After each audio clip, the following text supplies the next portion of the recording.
Hi, hello again, friends, and welcome to a special Thursday night edition of the Racing Angle. This titled Episode 10, Clash Chaos. Wonder why it was called that. Because it was a lot of chaos is why, really. So, a special episode here. You'll have to forgive me. I want to be very frank with all of you. I'm recovering from pneumonia. I'm okay. I'll be fine, but I don't sound my best, and that's going to be evident throughout this entire show. Obviously, I had a cold last week as well. It turned into pneumonia, and that's awesome, as we all know.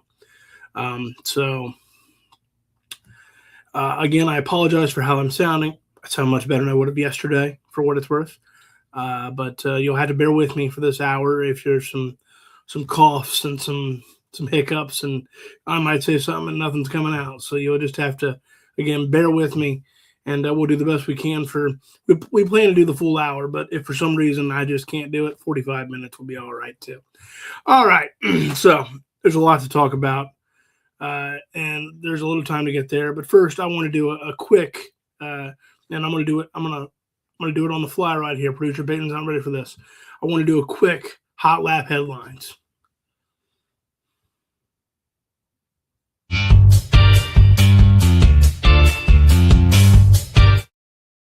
All right. Why do I want to do that? Because Carson Hocevar has signed a major extension with Spire Motorsports. They said it is for an agreement into the next decade. And I mean, you think about that, we're in 2026, so that's at least 4 years. He's a Michigan native. He's the 2024 Rookie of the Year. Carson Hocevar is going to be at Spire Motorsports for the foreseeable future. Do we like it? Do we not like it? I think it's an interesting deal because there's a lot of good contracts coming up we've talked about on this show before. There's a lot of good contracts. I don't know if I want to hitch my wagon to Spire Motorsports for the next decade, for the next 4 or 5 years. That's pretty interesting, isn't it? What do you think? Do you think Carson Hocevar should be locking into Spire for the next 4 or 5 years? Nothing against Spire, but what have they done to warrant that kind of loyalty, that kind of chance, that kind of risk? Because think about all the good rides that are coming up. We've talked about it. Tyler Reddick's contract's up. Kyle Larson's contract is up. Alex Bowman's contract is up. Both of the legacy drivers' contracts are up in the next year or two. I believe it's both this year, but just in case, you never know, right?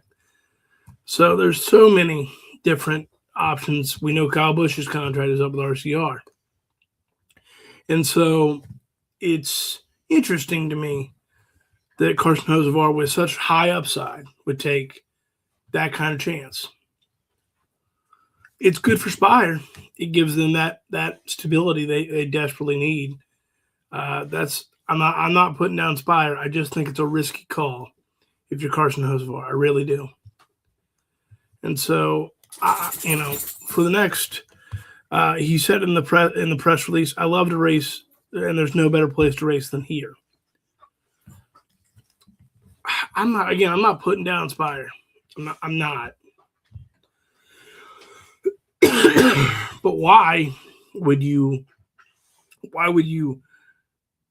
commit to them for that long? They've done from the, I'm not in the shop, right? I don't know, but they've done nothing to warrant that. They've done nothing to warrant that, in my opinion. Nothing. And so I just don't know. I think it's a big risk by Carson to put his everything into Spire Motorsports. Freddie, I agree with you. Spire is a good starter time, but I can't say for the long term. Exactly, you can't. That's what I'm saying. I'm not putting down Spire. They're building, and they might be an elite team in a couple of years, but they're not right now. We have to acknowledge that, in my opinion. So I just don't personally think that makes a ton of sense. I just don't. I just absolutely do not. So, Spire Motorsports, Carson Hocevar, long-term deal. What we're going to do is we're going to come back. We're going to talk about the Clash, but I am going to take a quick break to get some water because, as you can hear, my throat has seen better days, and I'm going to throw in a few extra breaks this week, and you'll have to forgive me on that. So when we come back, we will talk about the Clash Chaos in full, and we will talk about we will finish off some team previews as well, and anything else I might want to ramble about on this evening's Racing Angle. Thanks for hanging in there with me, Freddie, and anyone else that listens. I appreciate you. I love you. And until, just give me about 2 minutes. I'm going to drink some water. We'll drink some Gatorade, and we'll be right back.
Welcome back, everybody, to the Racing Angle again. You'll have to bear with me this evening as we recover from a beautiful case of pneumonia. All right. This is called Clash Chaos. Let's get into it. Ryan Preece won a wild clash, right? He won a wild clash. And so let's talk about the clash. I got to tell you, I think it's time to move on. I love the fact that we're racing back at Bowman Gray. I think Bowman Gray should be the all-star race. I really do. It's a historic venue. It pays tribute to the days gone by, and I'm all about that. But the Clash is a complete and utter waste of time. It was great to see cars back on track last night. It was wonderful. It was the highlight of my pneumonia-filled week, truly. And I thought the first 40, 50 laps were pretty decent. I really did. But it devolved into a cluster of epic proportions. And, we all talk about, well, Bowman Gray is not built for these cars these days. Have you seen those old stock cars, people? They're huge. It's the driving style of today. Nobody adjusts. And I'm not, you expect beating a band at Bowman Gray. That's not what I'm saying. But it devolved to the point of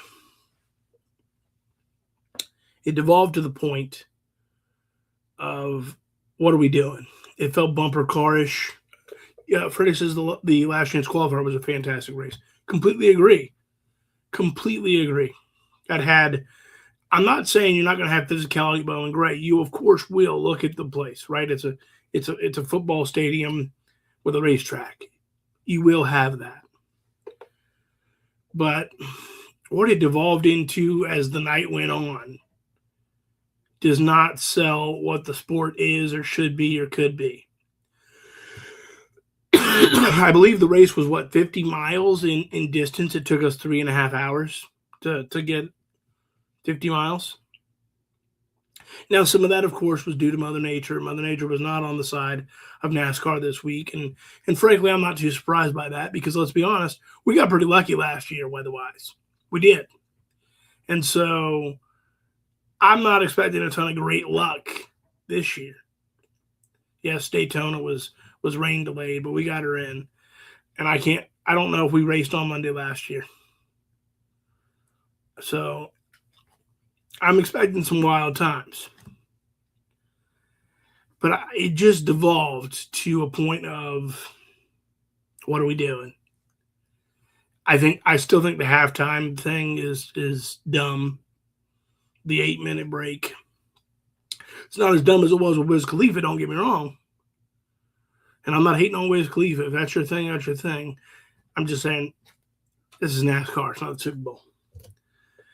And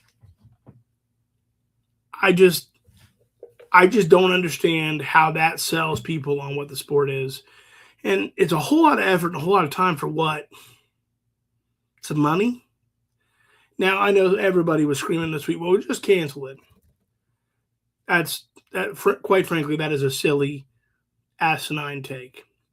Once you have announced the date and people have bought tickets and paid the hard-earned money, you can't just cancel it. That's not how it works. You've signed contracts with Bowman Gray. You've signed contracts with Fox Sports. And again, most importantly, several dozen of people were out there freezing their keister off last night, and they paid their hard-earned money to see that race. So once that happens, don't give me that we'll just cancel it. Well, people want to see races. And people go, we'll just refund them. Yeah, but you make the effort, you make the time, you make the drive. Even that doesn't really make you whole. So I don't agree with the idea of, well, they should have just canceled it. No, that is, quite frankly, that is a stupid take. That is just a dumb take. Once you have started selling tickets, you are committed to this. You owe it to whoever buys. I don't care if it's one person or 1 million. You owe it to them to give it a shot. And they did. And I'm glad they did. That being said, I think it's probably time to move on from the Clash because I don't see the purpose in it. Yes, it's a nice little appetizer. Yes, it's great to see cars back on track. But there's just no need for it. And if you're going to do it, send it back to Daytona. Let's have a true Speed Weeks. That's just my take. Ryan Preece won the Clash. And I want to talk about what that means for him. And it's great for him. It clearly meant a lot as he was dropping more F-bombs than Jay and Silent Bob outside the convenience store. It clearly meant a lot to him, and I get it, right? That's his first Cup win, except it's not really, right? It doesn't count. And a win's a win, and if Legacy Motor Club had won last night, I'd have did this show with no voice at all, with nothing coming out last night. But to me, I just don't know what it means long term. What is it? Does it really change Ryan Preece's year in terms of the expectations or the goals he's got to have? No. Case in point, Chase Elliott won this race last year. By all accounts, Chase had a bit of a down year. We don't even talk about the fact he won this race because it just doesn't mean much. We don't talk about the fact that Denny Hamlin won the edition before that. It just doesn't mean much.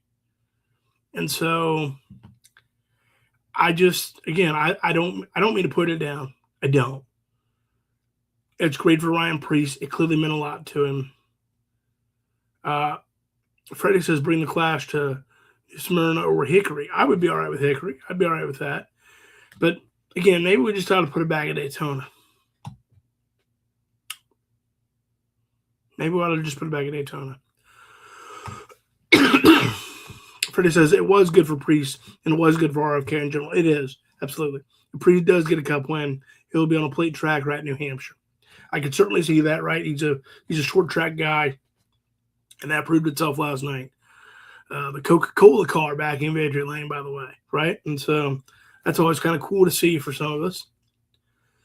And so the way it is right now, I personally,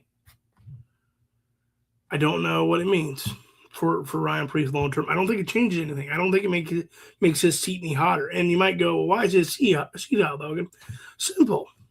They're leasing one of those charters from Rick Ware. Rick Ware owes Legacy a charter for 2027. Somebody's got to go somewhere unless they're buying a charter. And there might be, but then that answers, that we get back in that debate. Well, whose charter's coming from where and what's going on? So, yeah, I don't know that it changes anything. I don't. I don't know that it changes anything.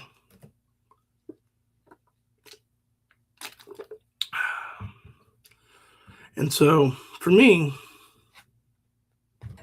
as cool as it was to see cars back on track, as cool as it was to hear Mike Joy back in the booth,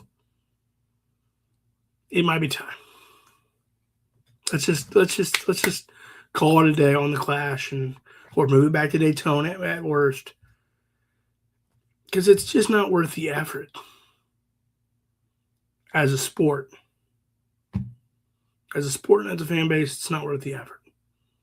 It's too cold. It doesn't rain. It done snowed and then sleeted and and now we're doing this on Wednesday. and then we had weather even on Wednesday. We didn't have any weepers when we got to the actual main event because it was so cold it was frozen. And so, very interesting on that.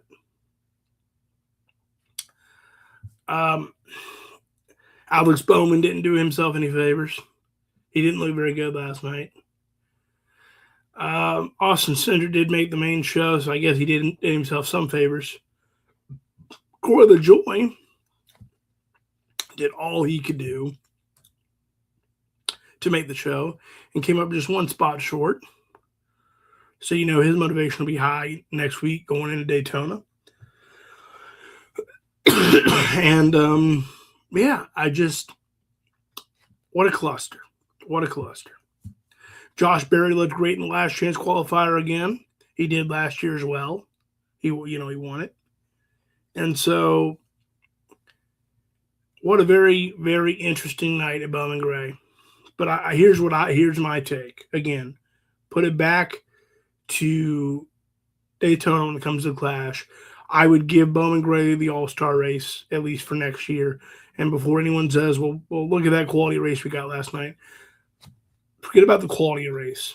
Think about the atmosphere of mid-May at Bowman Gray versus what we're going to get at Dover. It won't compare. It won't compare. Freddie says Bowman looked awful last night, but LaJoy impressed him. I agree. I thought LaJoy showed up and showed out and surprised a lot of people. No, he did not make the main show, and obviously that's the goal, right?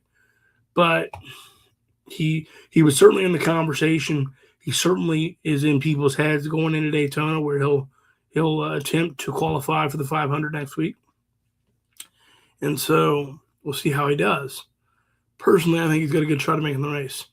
We know he's pretty decent at the super speedways, and he will, of course, have backup out there in RFK. Completely agree, Freddie. He says Dover doesn't need the All-Star race, just a points race.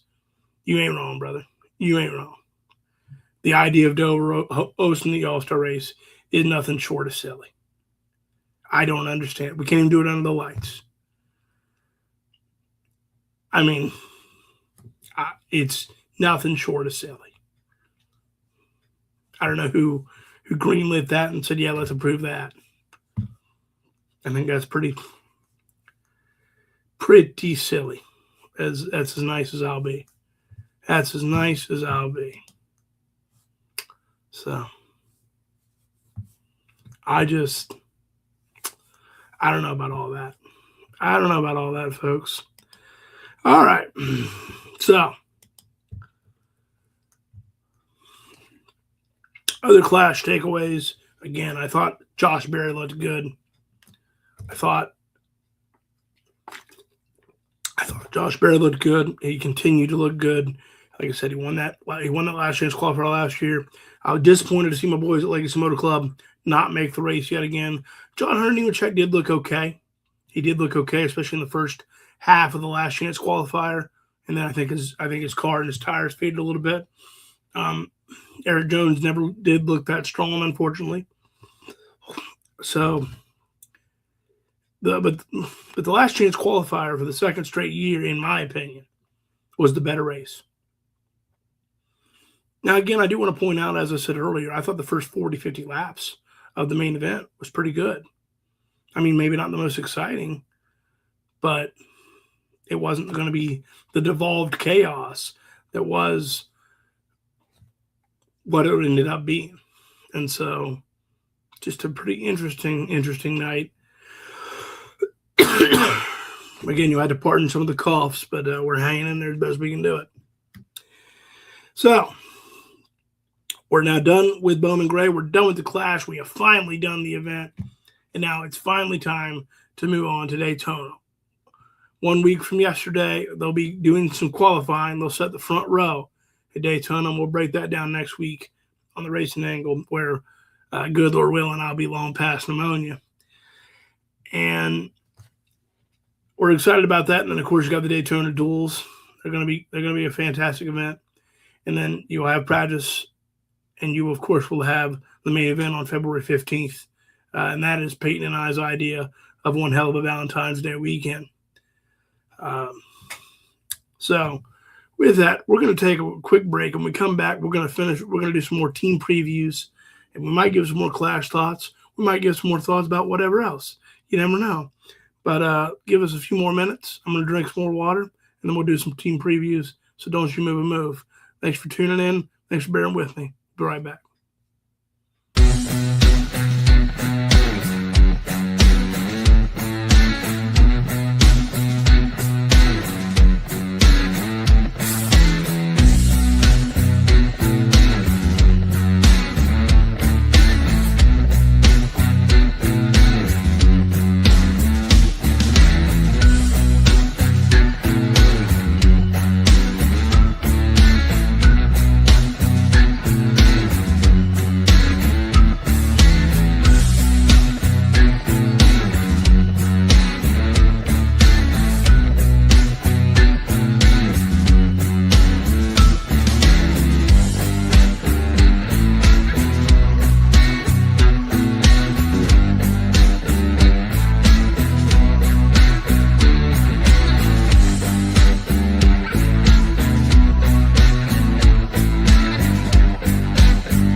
Hi, everybody, and welcome back to the Racing Angle. And now we've talked about the Clash chaos. We've talked about how insane that looked. We've talked about how crazy that felt. And now we're gonna do some team previews as we get closer and closer to Daytona next week. And thank God for that, huh? Thank God for that. All right.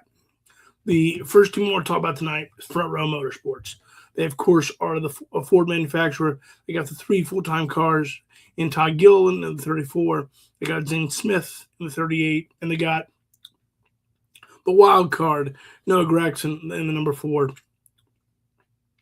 They're a 3-car group, and they're trying to turn scrappy and dangerous into weekly relevance. They're certainly improving in infrastructure. They're certainly getting stronger. They're certainly getting more funding. But they got to find more consistency, especially the intermediate tracks when it comes to week after week. And so they have to, in 2026, they really got to limit the damage. They really got to limit the damage, and because, let's be honest, oftentimes it feels like they're in the chaos. Oftentimes it feels like all of a sudden, it's when I'm had an issue. Not so much for Todd Gilliland, but Zane Smith and Noah Gragson especially, it feels like, man, all the time that he is riding that lightning bolt of all of a sudden having a rough day.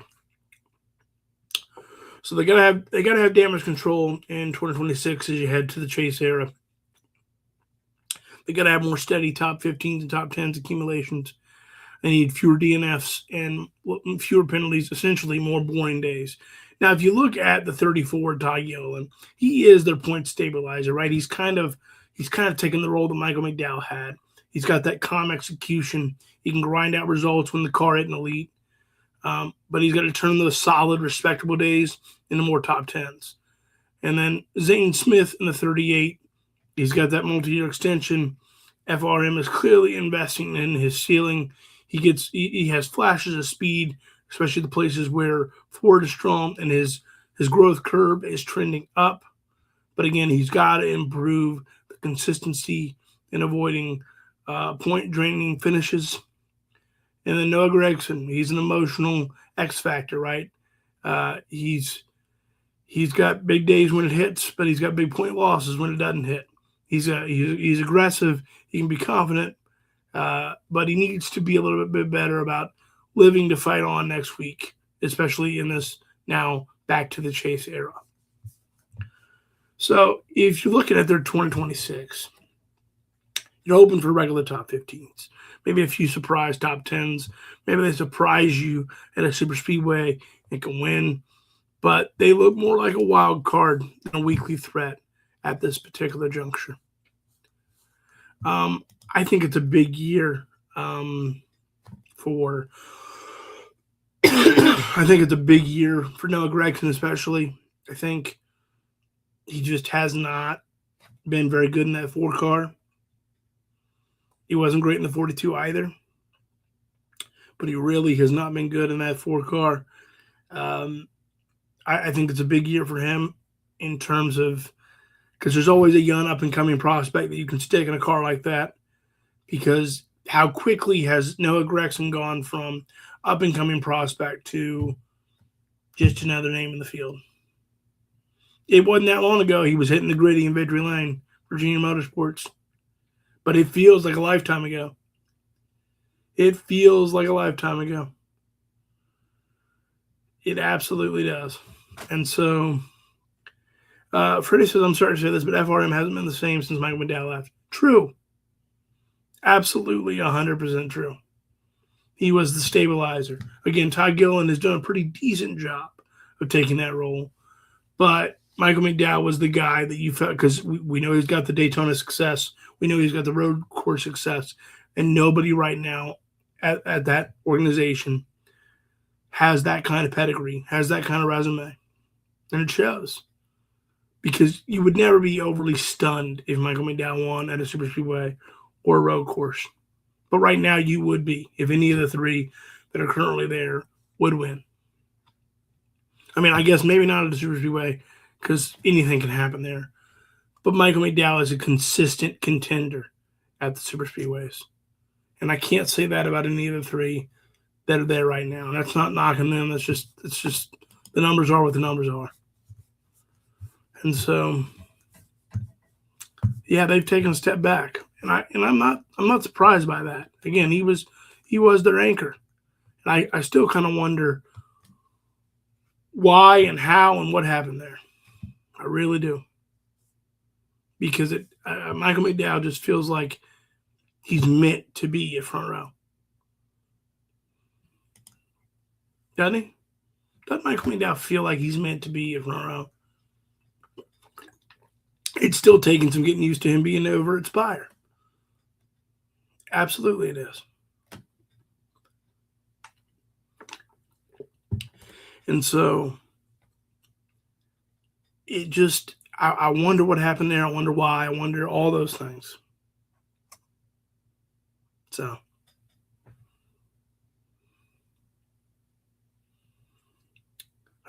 My man Dragstrip AJ says he cried when he won a Daytona in that big old Ford. I believe I was on the phone with you, sir. Yes, I believe I was on the phone with you.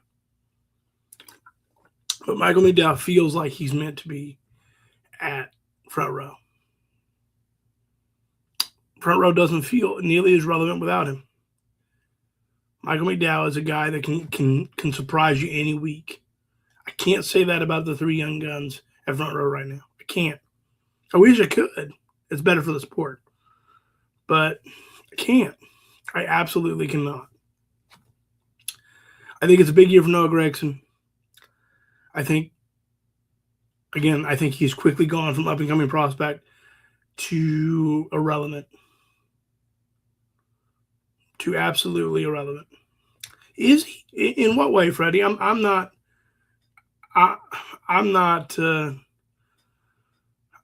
I sure not. In what way? And I'm not arguing you. I want to know you take, Freddie. In what way is Noah getting better? Zane Smith, they clearly have a. I think he's got the safest cushion there because they worked hard to kind of get him away from the Trackhouse stable. They really believe in Zane Smith long term, and I think that'll eventually will be their anchor driver. But in my estimation, Freddie's right. The relevance of front row has gone way down ever since Michael McDowell went to Spire. But I'm going to give you a minute, Freddie. I'm going to give you a second because I want to know how you think Noah is getting better. I just don't see it. I don't see signs of growth. I don't see signs of betterment. Maybe I'm not paying good enough attention. Maybe I'm too busy looking at other things. Maybe I'm too focused on the 42 and 43. I just don't see where he's making the kind of improvement that he needs to make to warrant keeping that ride. And honestly, he probably should have never got that ride. He probably should have never got that ride because I remember Dale Jr. saying on the Dale Jr. Download a couple years ago when he lost the job at Legacy, he should go down and win some races in the Xfinity Series and gain some confidence back. Because confidence is huge for a guy like that. Confidence is huge for a guy like that. It is for all of us. But for a young gun like Noah Gragson, for a gritty hitting guy like Noah Gragson, I think he needs to go down to the Xfinity Series, go back to Junior Motorsports, and play down there for a couple of years and do what John Hunter Nemechek did. I'm not saying it's working out at Legacy for John Hunter Nemechek, but it's the right path. You take a step back and you come back up. Alex Bowman has done it. Again, we're seeing it with John Hunter. Sometimes you take the one way around and it works out.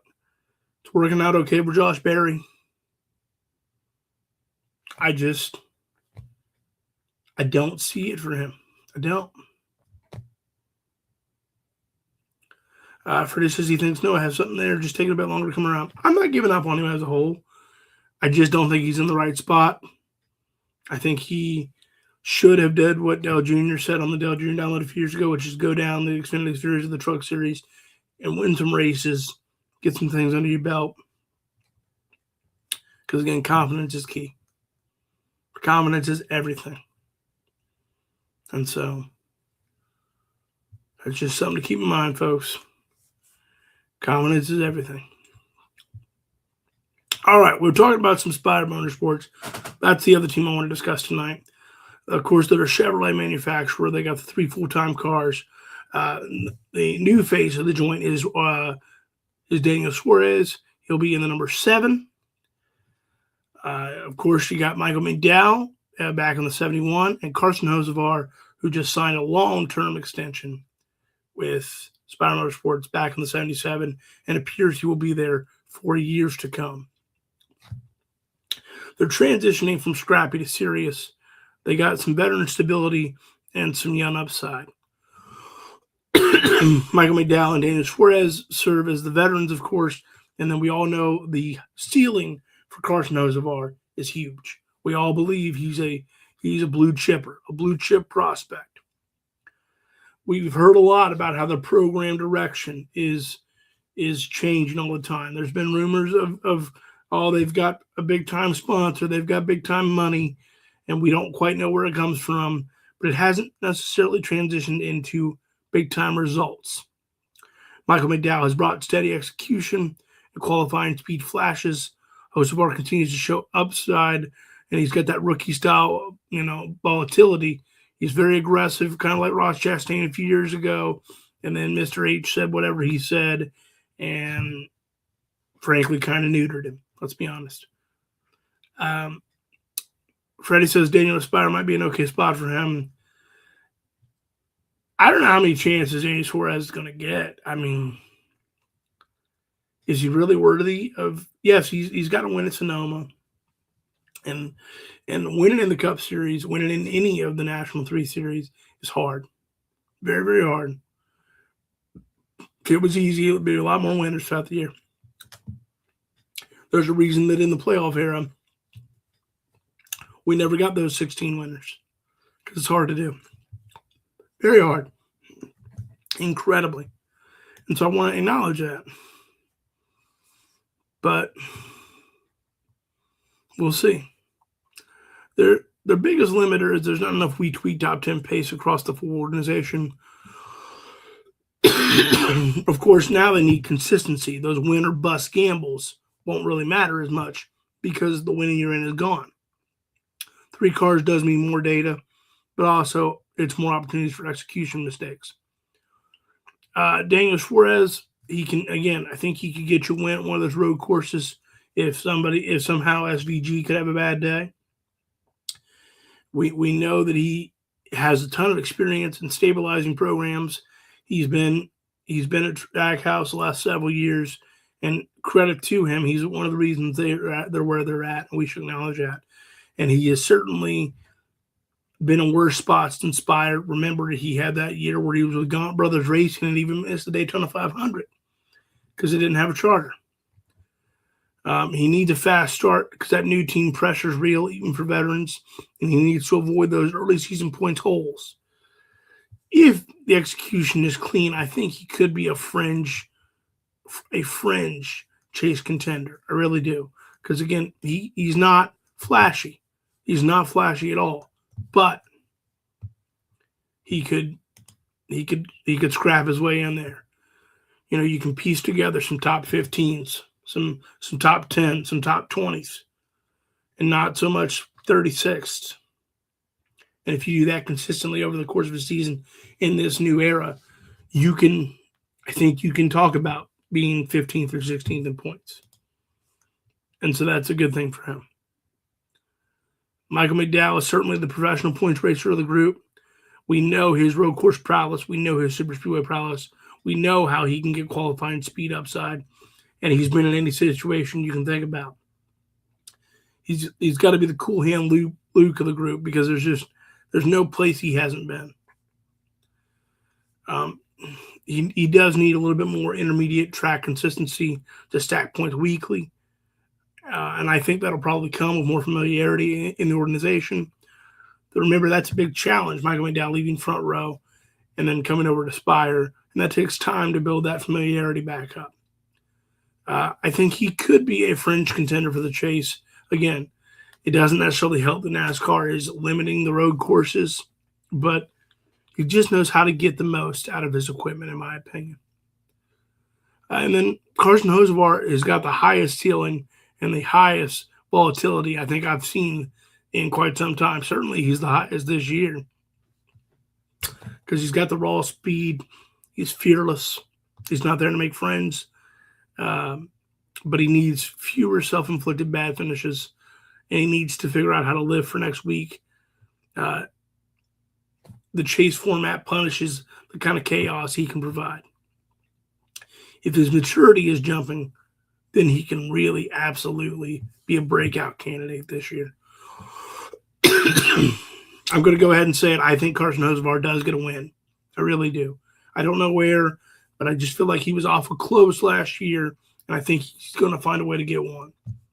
And then if he gets one, you can probably get two, because once you get that proverbial monkey off the back, there's a lot of pressure that comes off there, and then you just know how to execute better. And that's just the facts of it. Again, and now the pressure might be a little higher because he is clearly going to be the Spire Golden Goose. You don't announce that deal today if not. He's going to be the Spire Golden Goose. And we're going to wonder, and we'll find out in 2 or 3 years, but we're going to wonder if it was the right call. We're going to really wonder.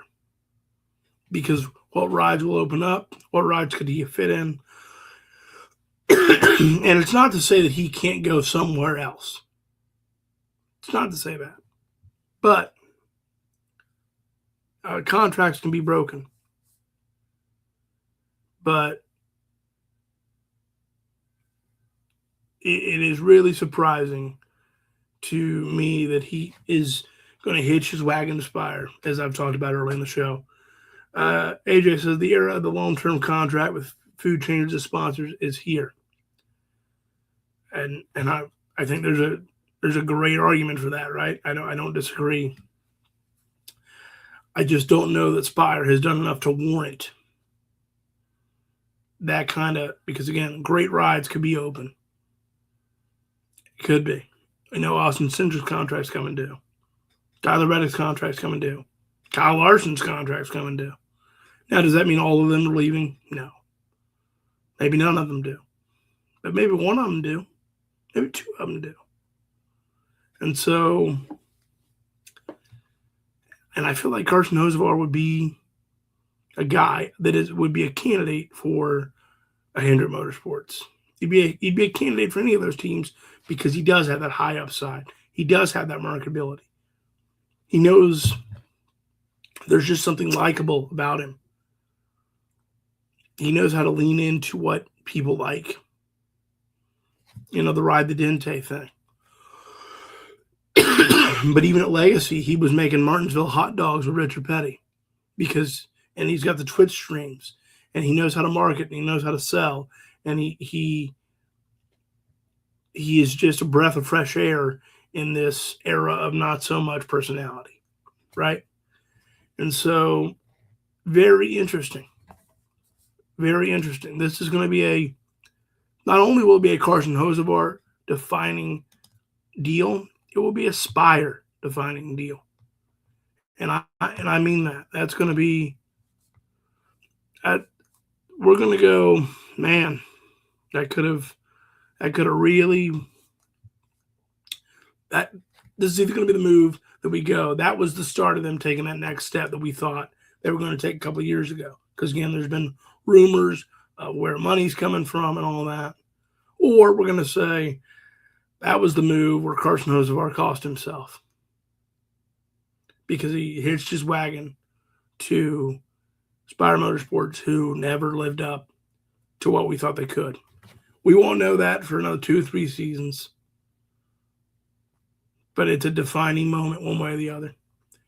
It is either they bet big on each other and it worked, or they bet big on each other and it failed. And you got to love those risky moves. You do. You got to love it. What we're going to do is we're going to take one more break, and then we're going to come back and we're going to close this thing out. Because my voice has seen better days, but I appreciate everybody tuning in and listening. And so we're going to take one more break, and then we're going to come back and we're going to say ta-ta for now. So don't move. I still got a couple more thoughts. I still got a couple more croaks to get out, and we'll see you real soon.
Hi, everybody, and welcome back to the home stretch of the Racing Angle.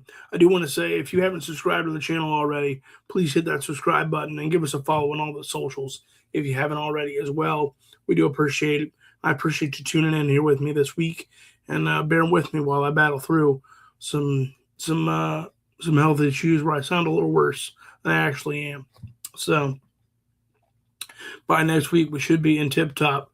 Good Lord willing, and the creek don't rise. So we've got the Clash over with. We've talked some team previews, and now we are 1 week away from it really getting started in Daytona. Next Wednesday, they qualify, 2:30 p.m., and that's going to set your front row for your Great American Race. And then Thursday, you got the duels. You got a duel 1, duel 2, and usually the duels are just a nice appetizer, but sometimes they can devolve into chaos. They can create some weird moments.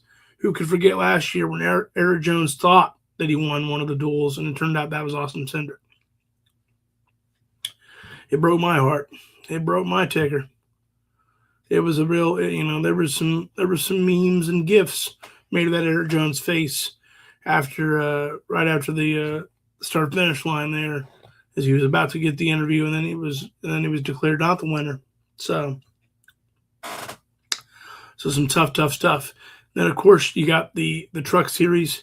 Cletus McFarland is going to attempt to make his Daytona truck debut. So we're going to keep an eye on that.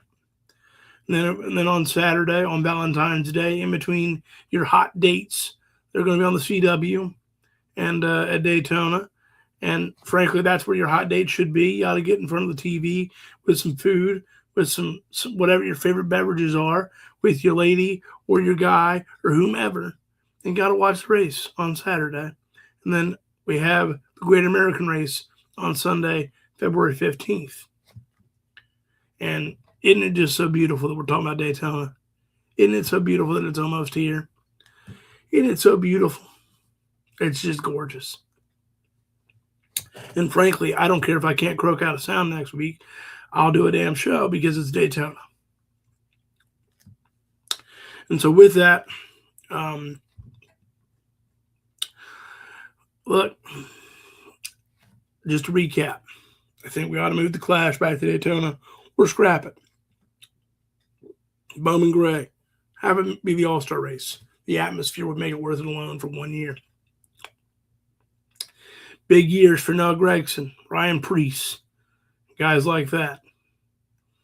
And Daytona just 1 week away. And so, great comment there from AJ. People just don't know what Daytona means. You can't unless you've lived it. That's a quote from Michael Waltrip. And I don't disagree at all. Some people in today's era have tried to downplay Daytona a little bit because it's different, right? It's a lot of survive the chaos now. It's not as much strategy as it once was. And I get if that's not your thing. I get if that's not what you enjoy. And I get if you hate that it's kind of turned into that. But it's still Daytona. It's still Daytona. It's still the creme de la creme of what NASCAR does. Oh, man, oh, man. Man, oh, man, in the words of the late, great Benny Parsons. And there's just something about seeing those high banks. To see those in person when we went down there 5 years ago now, AJ, we went down there to cover the Rolex 24. I'll never forget seeing those high banks. I can see it right now. And it's just, wow. They run 200 miles per hour riding the lightning bolt on those high banks. And it's just it's incredible to breathe the Daytona air. There is something so special about Daytona. There's something so special about a lot of tracks all over the country. Don't get me wrong. But Daytona's got that little extra. Indy's got that little extra. There's just some tracks that got something a little extra. There's a lot of special tracks. But Daytona is depending on who you're talking to, is 101 or 102. It's something. It's if you're a wrestling guy, it's WrestleMania. If you're a football guy, it's Super Bowl. There's just something bigger about it. And so I'm so excited that it's here. And I'm so grateful that it's here. Because it's going to be a fun season. Now, who do I think will win Daytona? We'll get into that next week. We'll talk all about it. But until next time, I think that about does it for yours truly. I need some more water. I need some more Gatorade. And I want to thank you all for bearing with me. Not my best episode tonight. I want to be very candid about that. But we did the best we could for you. And we appreciate you hanging in there with me. Freddie, AJ, and anyone else that will listen in the future, thank you sincerely. If you haven't subscribed to the channel or followed us on our socials, please consider doing so. We'd greatly, greatly appreciate it. I do want to say a special thank you to Peyton Lore. The only reason I'm in any kind of shape to do this show is because producer Peyton made it possible. She has taken great care of me as I've recovered from this infection, this pneumonia. And so a special thank you to her. And she's always going to be my favorite Valentine, that's for sure. So until next time, we'll see you next week. And yes, we'll see you at the next track. I'm out of here.